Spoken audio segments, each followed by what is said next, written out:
Merong pahabol na order sa atin dito sa TikTok shop. Na-print na kagad natin yung waybill. Tignan natin kung makakahabol pa ha sa rider. After nitong video na to, tatawagan ko yung rider. Pakiusapan natin kung pwede pang makahabol ito para ma-deliver agad sa inyo. Big shoutout, Mau ang pangalan niya, taga Makati. Taga Makati ka lang po. Ngayon, kung mapapakiusapan natin si rider, Wednesday ngayon, bukas Thursday, marireceive ninyo. Ito yung order ninyo. Happy holidays!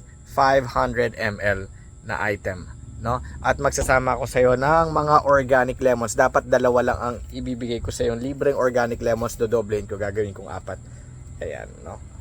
These are organic lemons coming from Cordillera region. And shout out din sa makakanood sa atin. Kung gusto ninyo ng pure honey, click nyo lang yung yellow basket. Makakakuha kayo ng libreng organic lemons sa lahat ng sizes na pipiliin ninyo. Tawagan ko na si rider. Maraming salamat, Boss Mau. Ingat ka palagi. God bless you.